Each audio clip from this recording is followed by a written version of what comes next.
waaye Faranse lan na gooru Sénégal ñii ñu dugal ñu dugal Sénégal ñii génn gàddaay far dem ba faatu ñu joxe seen gànnaay ndax ñu yaatu fam nañu saamu i cere bi soose yóbbu gabang boole koog baraama siise tala kapoor ba ñu lekke imbulaañse daf ko ci biir nag laaw la ma faraañse ñoo gën a lam de julbeere ñooro rey makki doom ji jàll fuuta tooro ñoo del rey nag almaami Abdu Bukar Darou Mouhty ñi ngi ci 116 ans téeméeri at ak fukki at ak juróom benn yoo xamante ni bii guddi gi Yonent bi sallallahu alayhi wa sallam feeñee saa bu ñëwee Maoloud lay doon gàmmu lay doon ci ñoom ba ko Sëriñ Tuubaa digalee def ko ni ko ñëpp di defee nga xamante ni bii weeru gàmmu la ñuy gàmmu waaye Darou Mouhty juróom fukki gàmmu ak ñaar la ñuy gàmmu ci at loolu nag détermination borom Darou Mouhty jàpp ñu dul te bàyyi ni mu ci mel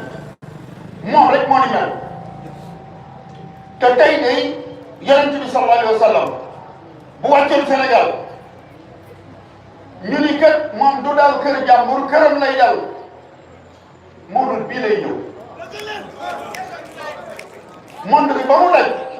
amul ci benn kër bu ñu wut mi def dëkk fa kër ga këru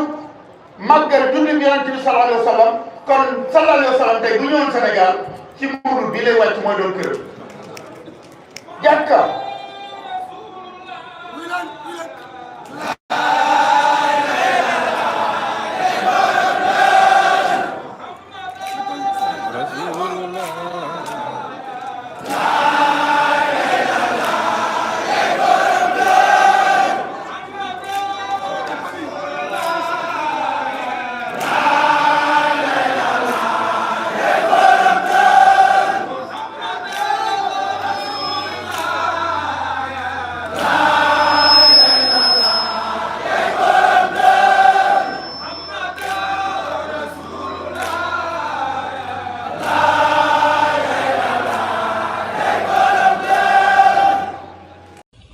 waaye Faranse lan na gooru Sénégal ñii ñu dugal Sénégal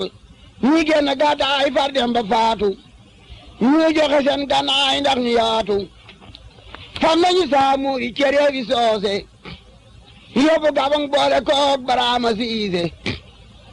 tala kapoor ba ñu lekke imbulaañse daf ko ci biir nag laaw la ma faraañse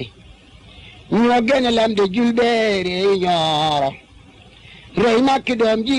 jàll fuuta tooro ñoo del rey nag almaami Abdu Bukar